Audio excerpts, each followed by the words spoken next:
Y este mensaje se llama Canta tu victoria. Dígale que está a su lado, canta tu victoria. ¿Cómo se llama? Cuando enfrentamos la vida, podemos enfrentarla de dos maneras. Podemos enfrentarla en nuestra fuerza natural o podemos enfrentarla en la fuerza de Dios. Usted puede hacer las cosas como las hace siempre o puede hacer lo que Dios dice que usted debe hacer en medio de la adversidad, de un conflicto, de un problema. Y son cosas locas a veces porque las personas entienden, todos nosotros venimos acostumbrados a resolver conflictos, a enfrentar problemas de la vida. Y generalmente la manera de resolverlos implica muchísimo esfuerzo y muchísimo estrés.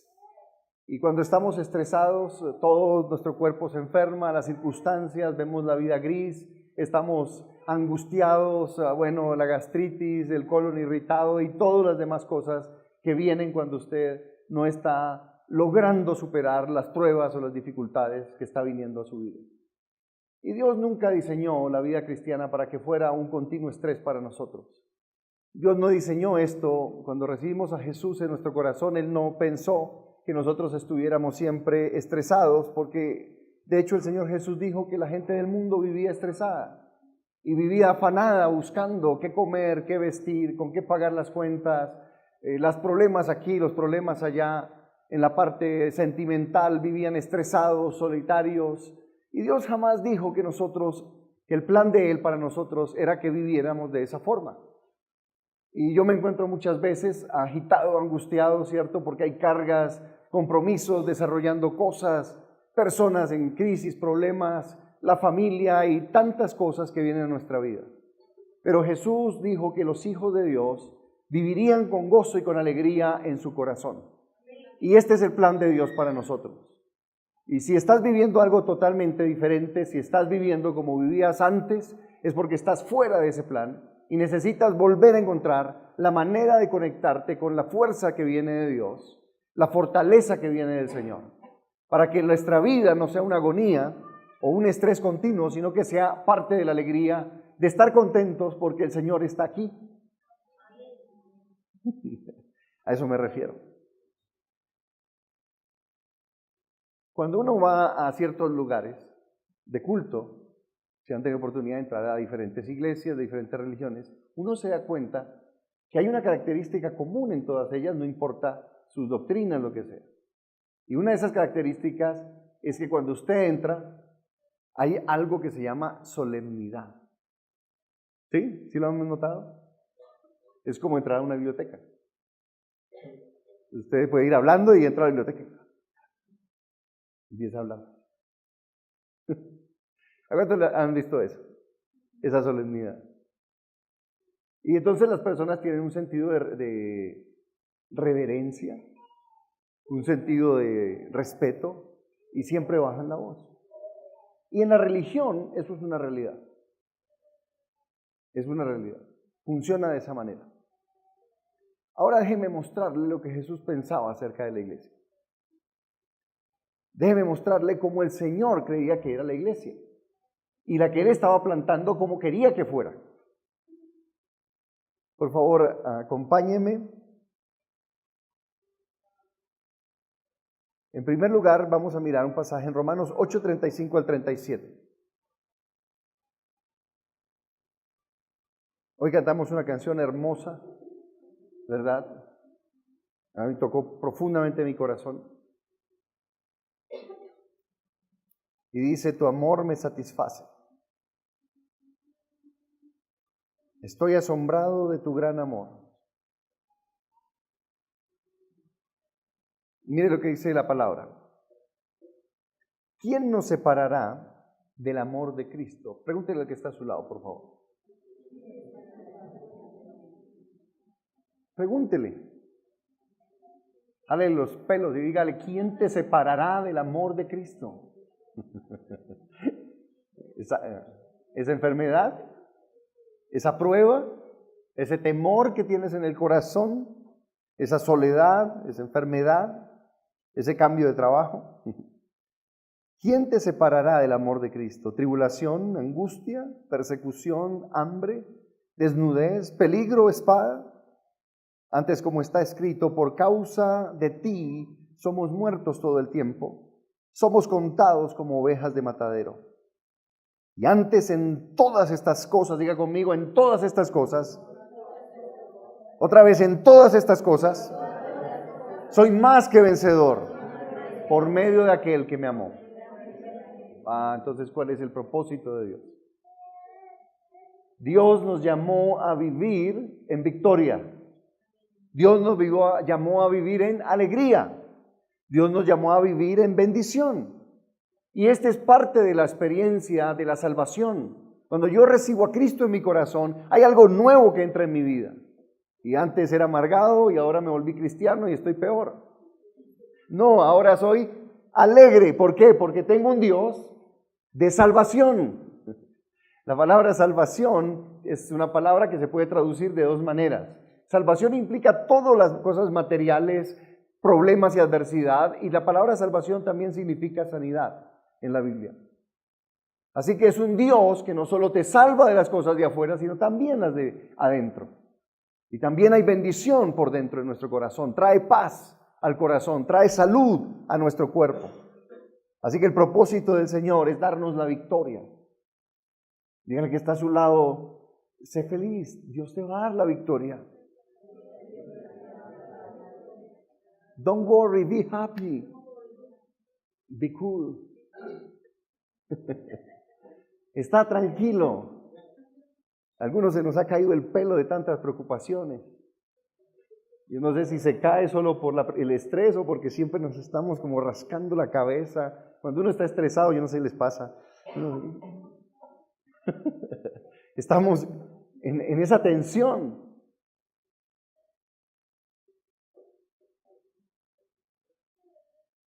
Dios nos creó para vivir en su alegría, pero necesitamos entrar en la victoria de Jesús. Y esa victoria viene de una manera sorprendente para nosotros. Mateo 21, versículo 12. Las personas, como usted y como yo, no importa su educación, no importa su estrato social, su economía, todos nos estresamos, todos tenemos problemas y todos hacemos de eso una carga enorme sobre nuestras vidas.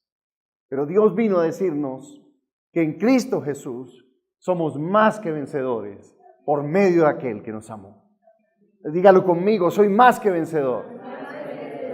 Yo espero que el Espíritu esté hablando a su corazón, porque no voy a hablar mucho de esto. Es un concepto tan poderoso, pero tan sencillo. El lío es que nosotros los adultos enredamos todo. Uno ve los niños, y los niños son tan felices hasta que entran al mundo adulto. De pequeño yo jugaba y mis juguetes eran tarritos de leche clean. Y recuerdo que jugábamos con los tarritos, les poníamos un alambre alrededor, una piola, y ese era mi carrito. Y yo era feliz con mi bendito carro. Hasta que en aquella época, ¿verdad?, salían todos los comerciales de los carritos bonitos, no sé qué, entonces ya no era feliz con mi tarrito de leche clean. Porque era mejor el carro de rueditas y el carrito de bomberos. Y cuando por fin tenía el carrito de bomberos, entonces venía otra cosa y otro juguete, y entonces ya no era feliz con lo que tenía. Pero lo bello de los niños es que son felices y nunca están estresados, a menos que algún adulto los estrese. Al menos que algún adulto se arranque los pelos de ira porque no tiene plata, porque peleó con la mamá, porque lo que sea, y entonces empiezan a entrar en estrés. Pero los niños tienen algo, y Jesús sabía que el reino de los cielos, y Él lo dijo, es de los niños y de los que son como ellos. Porque los niños viven felices, los niños creen, se alegran, los niños pueden simplemente creer, y cuando creen, reciben. Y por eso Jesús habló tantas veces de los pequeños y de los niños, y nos dijo a nosotros que fuéramos como niños, porque la victoria es de los niños.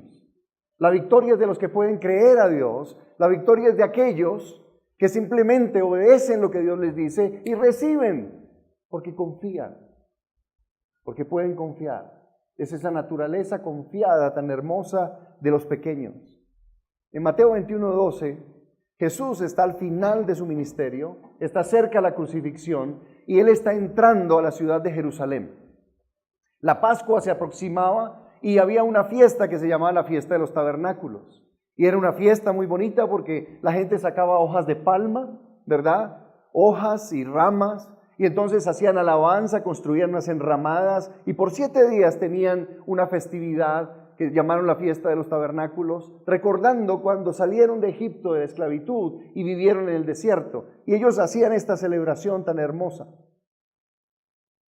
Y parte de esa celebración era agitar, ¿cierto?, en alabanza al Señor, esas hojitas y esas palmas y esos mantos, y hacían un montón de cosas. Usted recuerda que cuando Jesús entró a Jerusalén, la gente salió, y cuando Él iba entrando, ya en esa última entrada a Jerusalén, la gente sacó los mantos y Él venía en su burrito último modelo, ¿verdad? Porque era un burrito que nadie había montado, entonces Él estaba estrenando uno de los mejores vehículos de la época. Entonces Él venía feliz en su burrito y la gente sacaba las palmas y las agitaba y había tremenda fiesta y alegría por la entrada del Señor a ese lugar, a esa ciudad. Y la gente estaba contenta. Y aquí dice que cuando Él regresó, cuando entró, dice que Él llegó al templo, versículo 12, y comenzó a echar. Y cuando Él entró a ese templo, al templo judío, Él se dio cuenta que había todo un sistema ahí. Y Jesús dice, entró al templo y comenzó a echar, versículo 12, a todos los que compraban y vendían animales para el sacrificio. Y volcó las mesas de los cambistas y las sillas de los que vendían palomas. El templo se había convertido en una especie de plaza de mercado, donde la gente estaba comprando y vendiendo, cambiando monedas. Recuerde que venía mucha gente en peregrinación, entonces traían monedas de otro lugar y había MoneyGram de la época, ¿verdad? Una casa de cambio, y estaban y cambiaban monedas y hacían negocio dentro del templo. Y habían otros que vendían porque ofrecían animalitos en sacrificio. Entonces, si alguien decía, yo llevo mi palomita para ofrecerla en sacrificio, entonces le decían en el templo, no, esa paloma no te sirve, tienes que comprar una paloma oficial del templo. Entonces el negocio funcionaba, ¿verdad? Porque ellos tenían las palomas registradas que daban los estándares de calidad, según ellos, ¿verdad?, para que pudieran ofrecer sacrificio. Entonces el lugar se convirtió en un negocio. La iglesia se convirtió en un negocio. Y cuando Jesús entra a ese lugar y se da cuenta de lo que está ocurriendo allí, dice que Él se ofendió, se enojó en su corazón y empezó a armar tremendo alboroto y empezó a sacar, ¿verdad? Abrió las jaulitas donde estaban las palomas, volteó las mesas. Y les dijo esto, versículo 13. Las Escrituras dicen, mi templo será llamado casa de oración, pero ustedes lo convirtieron en una cueva de ladrones. Y les dice a los sacerdotes que habían hecho de ese lugar un lugar, no un lugar de adoración al Señor, sino un lugar de un negocio que estaba funcionando en ese lugar. En lugar de orar, en lugar de decir las naciones vendrán a buscar al Señor y encontrarán a Dios, lo convirtieron en un negocio. Y luego dice el versículo 14, y vinieron a Él, en el templo todavía Él estaba, los ciegos, los cojos y los mudos, dice, y los sanó. Pero los principales sacerdotes y los escribas, viendo las maravillas que hacía, y a los muchachos aclamando en el templo y diciendo, Hosana al Hijo de David. ¿Qué les pasó a esos sacerdotes? Se indignaron, se ofendieron, no les gustó el asunto.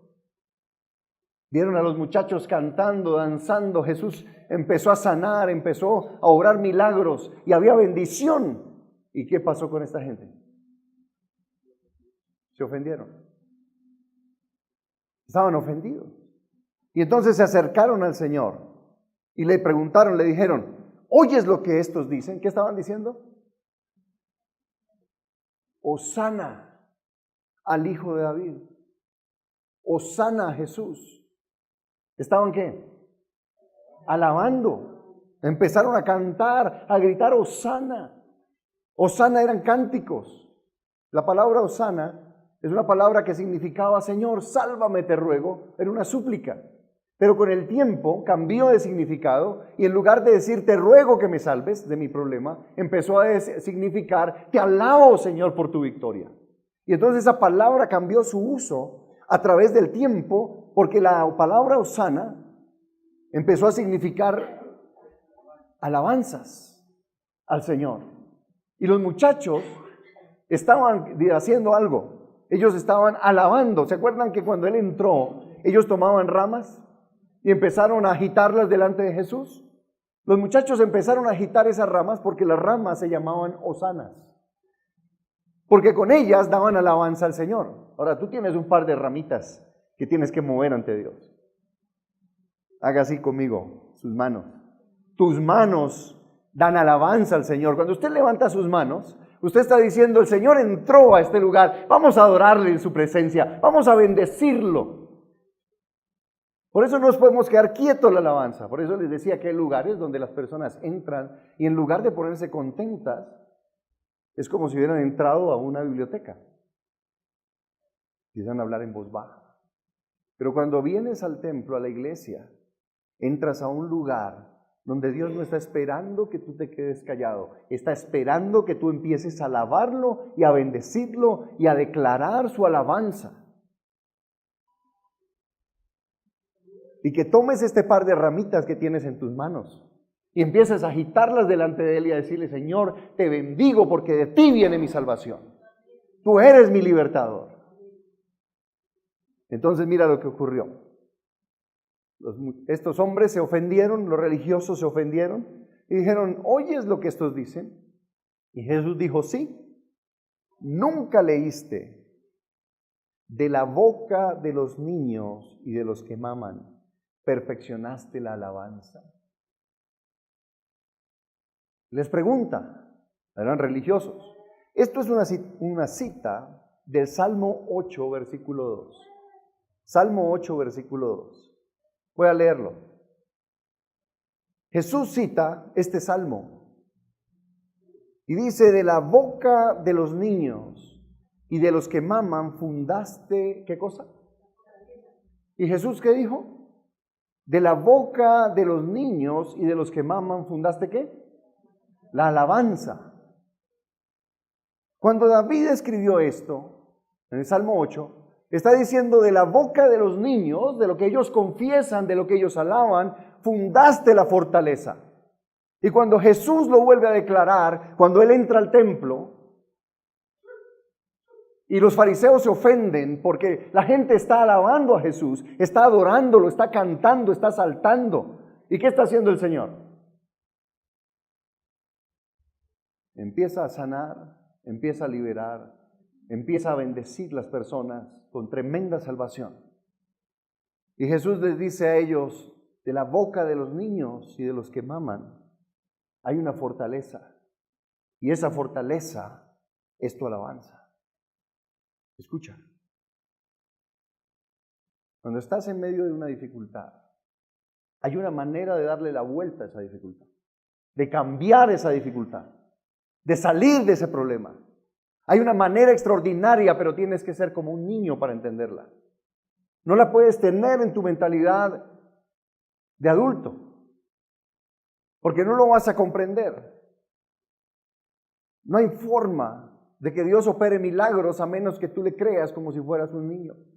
Por eso Él dijo, de la boca de los niños y de los que maman está la fortaleza. Porque los niños confiesan las cosas, declaran las cosas, las creen con el corazón. Y Jesús dijo, y el Señor enseñó en Romanos capítulo 9, que con el corazón se cree para justicia, pero con la boca se confiesa para salvación. Con la boca confiesas tu salvación. ¿Cómo es que se llama este mensaje? Canta tu victoria, canta tu salvación. Estábamos alrededor de 1987.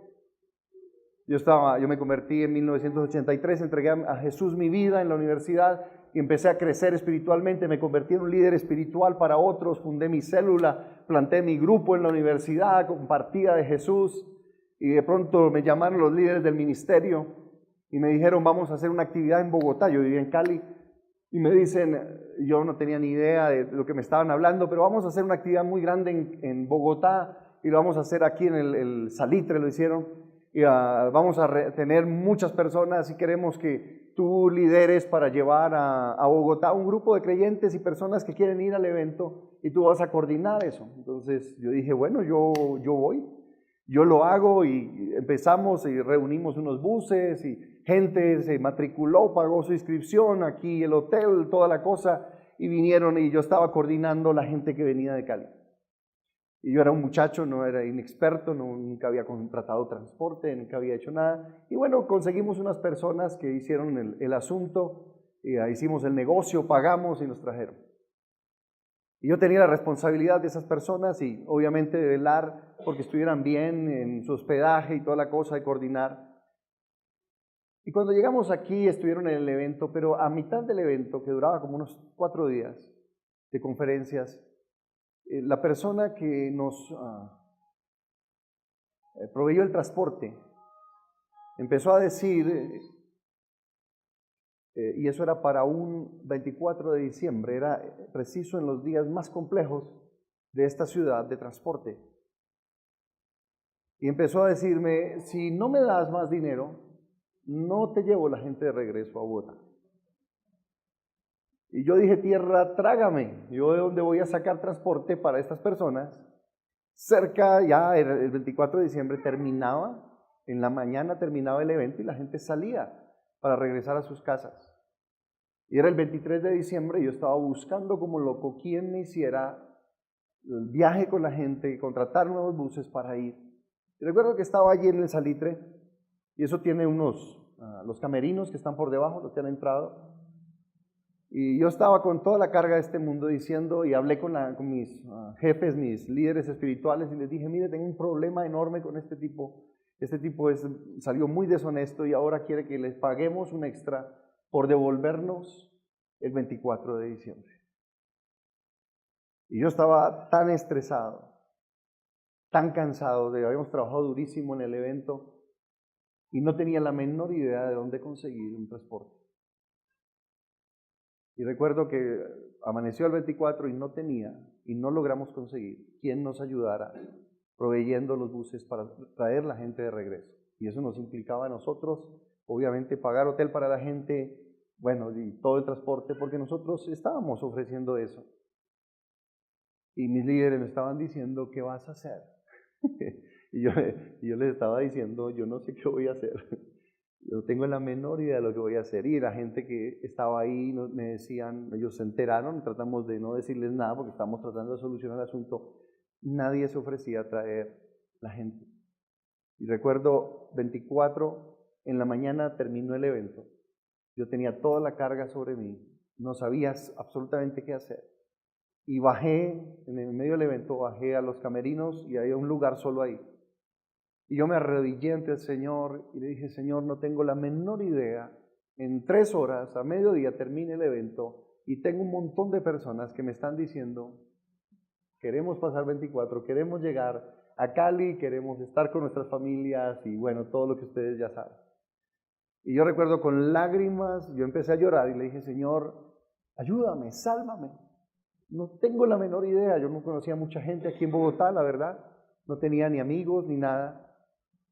Y hablé con el tipo para decirle, oiga, cumpla lo que sea. Y el tipo dijo, yo no le voy a cumplir nada, me voy solo, usted verá qué hace con esa gente. Y antes me amenazó y me dijo, te voy a matar.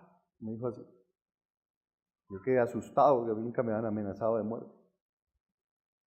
Eran sus palabras y sus groserías y finalmente estaba allí a las 11:30, 12 de la mañana, metido en ese saloncito, arrodillado diciéndole, Señor, necesito que me ayudes. No tengo la menor idea qué voy a hacer porque no tengo nada contratado. Y me arrodillé y el Señor me dijo, alábame. Y eso fue todo lo que Dios me dijo, alábame. Y yo dije, pero estoy loco, Señor. ¿Cómo que alábame? Yo necesito es un bus. Lo que necesito es más dinero, porque como no voy a contratar por lo mismo. Es 24. Todo el mundo está o viajando o ya está en sus casas, o nadie quiere hacer el viaje porque quiere estar con su familia, y más un viaje de 10, 12 horas. Y el Señor me dijo, alábame. Entonces yo me arrodillé, levanté mis brazos al cielo y le dije, Señor, te alabo con lágrimas. Y empecé a cantar, ni me acuerdo qué canté, pero yo empecé a cantar y a decirle, Señor, te amo y sé que esto no está fuera de ti. Tú tienes control de esta situación, para mí está fuera, pero para ti no. Y empecé a cantar y a adorar y a cantar y a adorar y batía mis manos y por unos 15 minutos estuve adorando al Señor y alabándole. Luego me paré, y ya era el tiempo, y salí, había terminado el evento, y salí a la afuera, había unos prados, y estaba y la gente me rodeó, y apenas me vieron me rodearon, no para saludarme. Y todos me miraban con esa cara de tiro.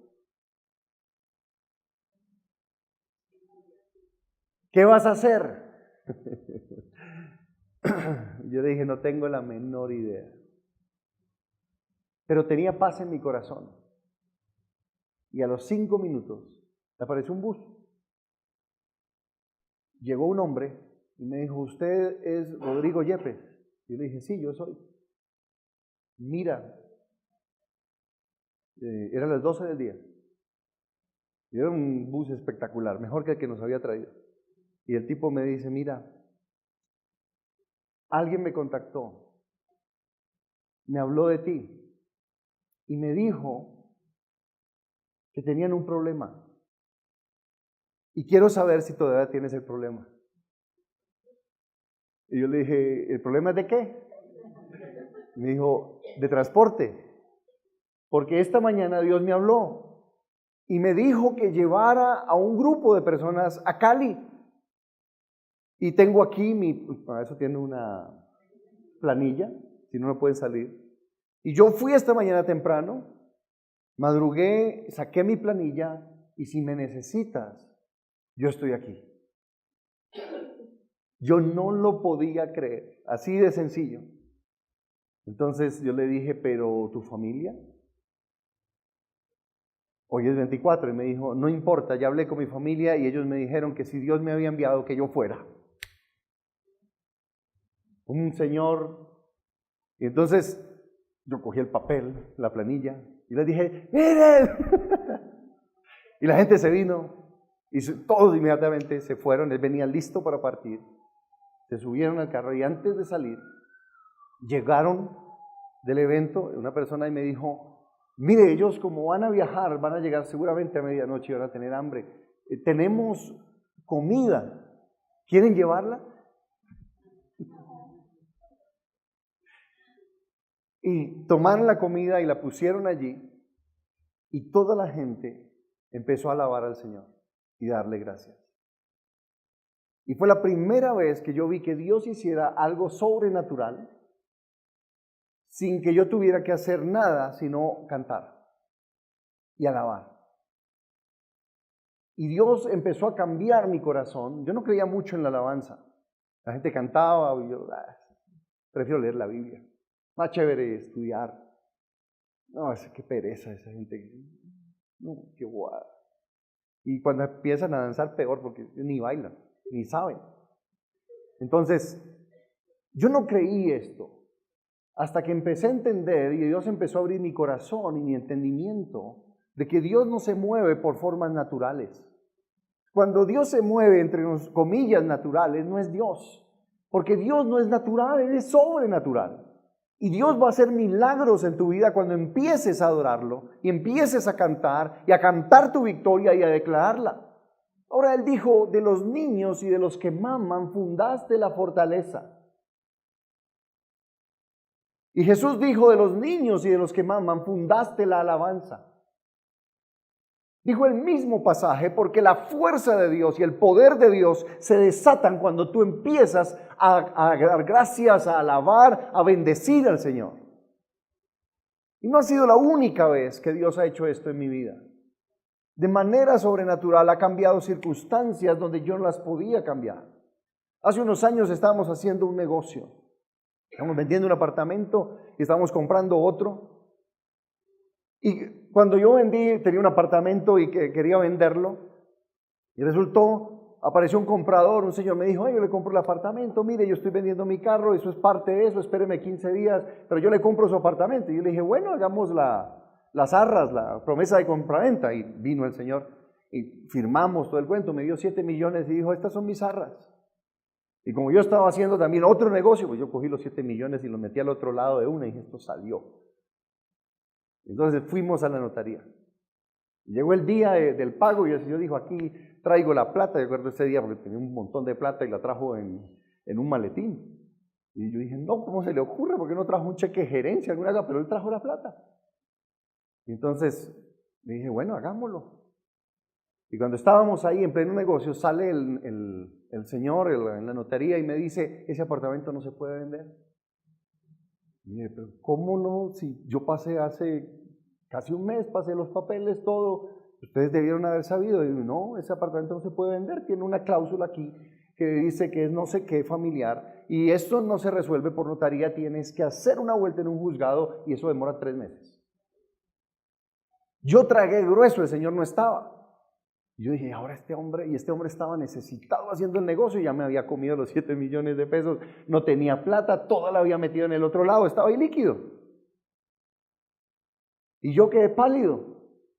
Pero antes de salir a hacer el negocio, yo había orado con mi esposa. Y le habíamos entregado al Señor, le dijimos, Señor, esto es tuyo, si realmente tienes la mano en esto, pues bendícenos y ayúdanos. Y entonces yo empecé lo que hace todo buen cristiano, ¿cierto? Señor, pero si yo oré. Todo buen cristiano empieza a pelear con Dios. No, Señor, y no sé cuánto, y yo estaba bravo. Pero Señor, obviamente era mi problema porque yo debía haber investigado bien todos los papeles del apartamento para saber que eso tenía una traba legal y que tenía primero resolverle. Y entonces el tipo dice, no, son 3 meses. Y entró el señor todo contento a la notaría y yo lo veo. Y entonces el señor le dije, explícale a él, yo no le iba a explicar nada, explíquele. Y el tipo entonces dijo, mire que este apartamento tiene este problema. Y bueno, le echó todo el carretazo y era un hombre simpático, alto, blanco, delgado, y parecía un semáforo el tipo, empezó a cambiar de colores. Se puso verde primero, después se puso rojo, la cara, y me miró así con uno de esos ojos de, quiero hacer algo contigo, un masaje en el cuello. Y yo lo miré con cara de borrego degollado. Era más bajito que yo, pero yo lo miraba para arriba. Yo me sentía como un enano y dije, como, qué embarrada. Yo creo que este pobre señor, y ya no tengo la plata. Yo no le dije nada. El tipo cambió de colores, se puso bravísimo, me miró, no me dijo nada y salió y se fue. Salió de la notaría. Entonces yo dije, no, me va a clavar las arras, 7 millones, sí, yo no tengo un peso, ¿qué hago? Y preciso a los 2 días yo tenía que salir de viaje, iba 15 días de conferencias, iba a la costa, y tenía que hacer un poco de cosas allá y regresar. Entonces me senté en esas sillitas y le dije, Señor, ¿qué hago? Y el Señor me dijo, alábame. Alábame. Y dije, ya Señor, esta ya me la hiciste una vez. Alábame. Y entonces yo empecé a cantar una canción, que es el salmo que le di hoy, que dice, levántate, levántate, Señor. ¿Sí? ¿Lo han escuchado? Es que a mí me suena más bonito. Levántate, levántate, Señor, y huyan delante de ti tus enemigos, todos los que aborrecen tu presencia. Y empecé a cantar esa canción. Claro que a mí no me salió así, me salió, levántate, levántate, Señor. Y yo estaba angustiado porque estaba más asustado por la reacción de este hombre y dije, ahora ¿dónde? Y empecé a pensar humanamente, si todos, aquí me presta 3, por ahí me prestan otros 4, 7, yo le pago esa plata. Yo empecé a pensar en mi mente, a resolver las cosas humanamente. Fácil. No era tan difícil, ahora estoy hablando de 7 millones, que eran como 15 de hoy, más o menos, como el doble, en esa época. Y el Señor me dijo, alábame. Y otra vez, entonces me salió mejor, levántate, y mejor, y por tercera vez Dios me dijo, alábame. Entonces cuando estaba alabando la tercera vez, volvió a entrar el hombre. Y vino delante de mí y me dijo, ¿qué hacemos? Yo lo miré, yo estaba sentado y lo vi más alto todavía. Le dije, no sé. Volvió y salió. Se fue. Pero el color ya no era tan rojo. Y el Señor me dijo, alábame. Y yo seguí, levántate. Entonces me salió con más fuerza, levántate. El tipo volvió a entrar a los 5 minutos. Me entró con otro personaje y dije, uy, aquí me van a cascar estos dos. Y empezó otra vez y me dijo, bueno, ¿sabes qué? Devuélveme mi plata y dejemos así, no te cobro las arras. Y yo le dije la verdad, yo le dije, no tengo tu plata. Volvió y se fue. Y yo seguí, levántate, levántate, Señor. Y estaba ahí en la notaría sentado, levántate. Volvió y entró. Y ya venía tranquilo y me dijo, ¿cómo me puedes devolver la plata? Y yo le dije, mira, yo tengo que salir de viaje, no tengo un peso, pero yo te lo puedo devolver más o menos en 21 días. Y te doy todo el dinero. Me dijo, listo, hermano, hagámoslo así. Y salió y se fue. No me dijo nada, no me pidió papeles, no me pidió nada. Y yo dije, me levanto.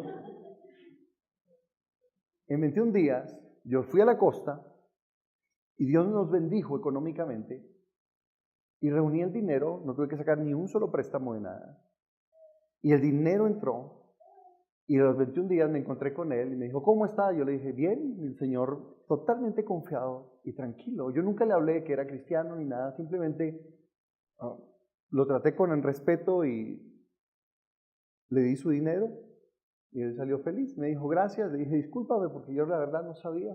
Me dijo, no hay problema, chévere. Y se fue. Nunca más volví a saber de él.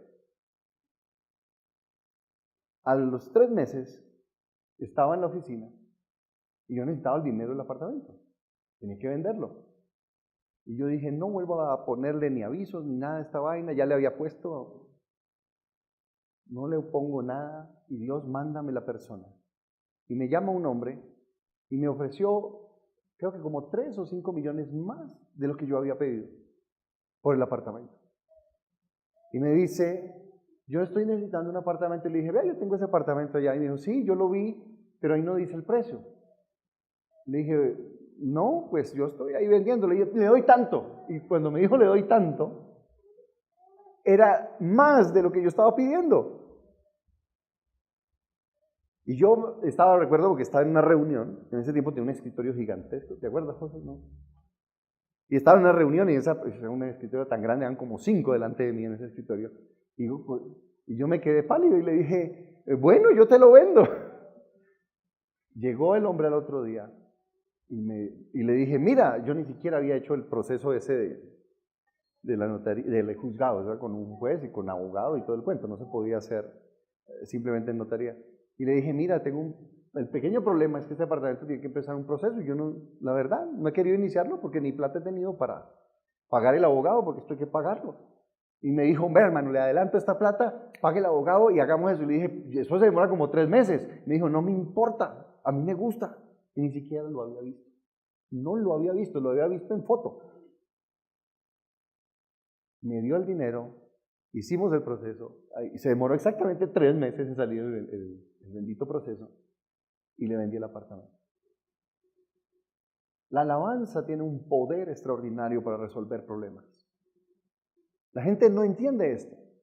Por eso cuando entra a una iglesia y vienen de un mundo religioso, no entienden que lo que hace el cambio en tu vida es la alabanza. Y no entienden que Dios hace cosas extraordinarias cuando tú le alabas.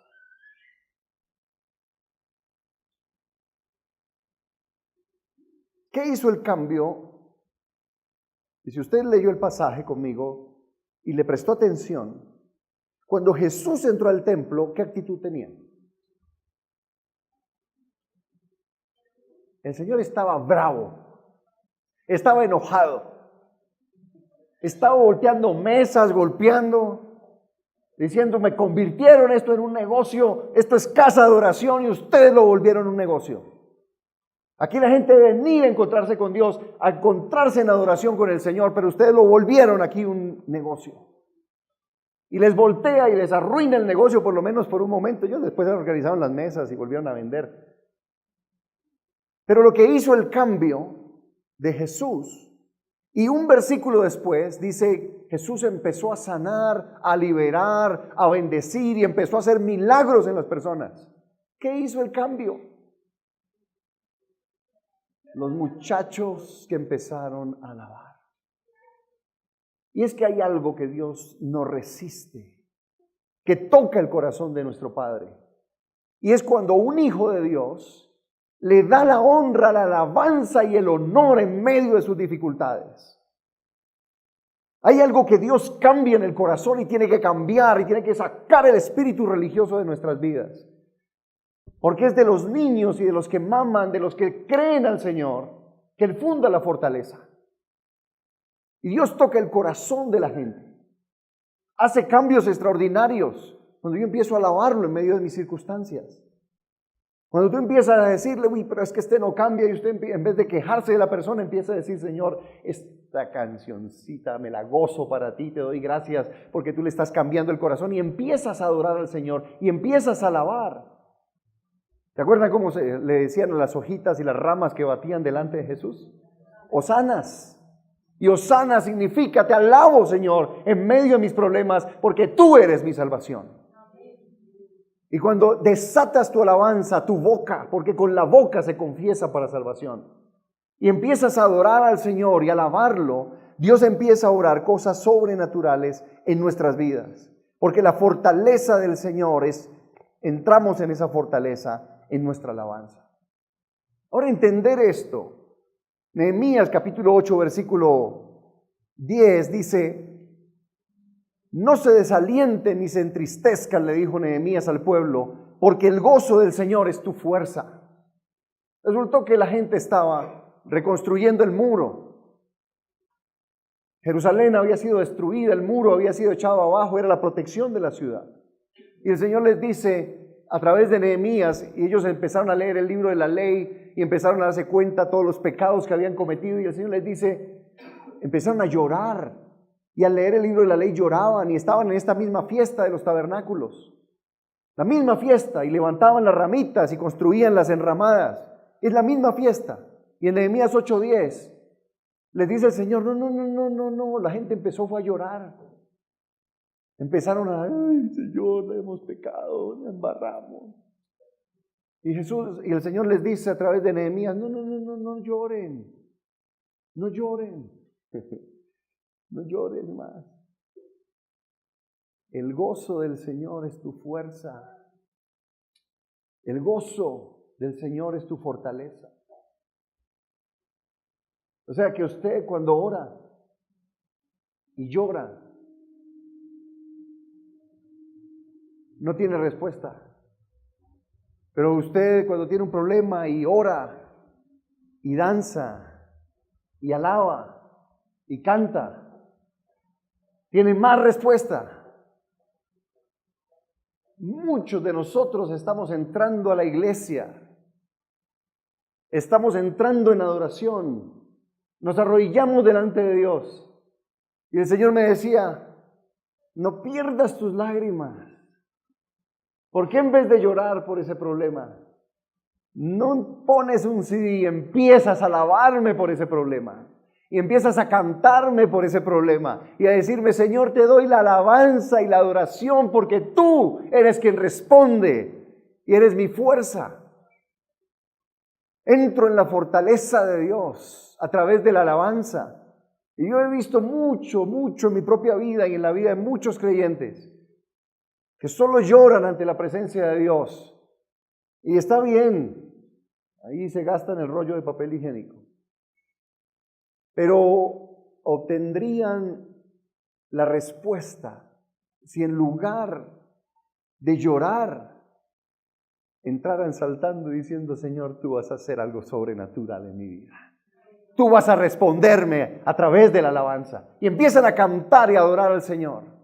Porque Dios es un Dios de gozo y alegría. Descendió el Señor entre voces de júbilo.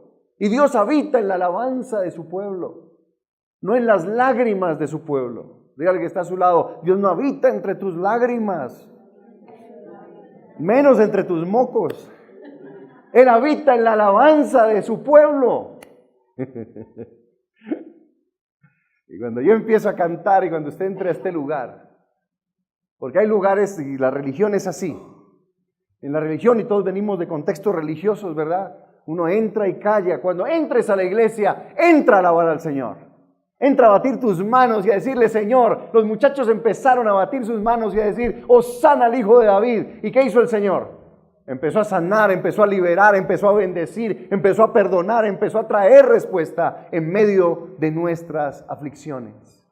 Así que en vez de arrodillarte para llorar, ahora párate para alabar. Canta tu victoria. Dígale que está a su lado, canta tu victoria. Porque Dios viene con salvación para nosotros como iglesia, para nuestra familia, para nuestra provisión, para nuestra sanidad. Dios viene con salvación. Y es la fortaleza del Señor. La fuerza del Señor no está entre las lágrimas. Y si usted va a mirar todo el Antiguo Testamento, los salmos, el Señor siempre está diciendo, alégrese el corazón de los que buscan al Señor. Alégrese, canten con júbilo en sus camas, canten con alegría. Y yo me doy cuenta que muchos equivocamos el camino porque estamos solo tristeza, solo lágrimas. Y el Señor está diciendo, empieza en tu soledad a adorarme, a bendecirme, a darme gracias por la provisión que viene, física, espiritual, emocional. Empieza a decir, Señor, te alabo, santifico tu nombre. Gracias, Señor, porque se hace tu voluntad. Y empiece a batir sus manos y empezar a ver un cambio, no solo en su corazón, en su espíritu, en su alma, sino un cambio sobrenatural por la respuesta de Dios. Y ese es el cambio de Dios. No deja de llorar. Pare de sufrir. La alabanza es poderosa. Tu alabanza traerá la presencia del Señor. Vamos a alabar al Señor. Y quiero que hoy no vamos a pedir por nuestros problemas. Hoy vamos a alabar al Señor en medio de nuestros problemas.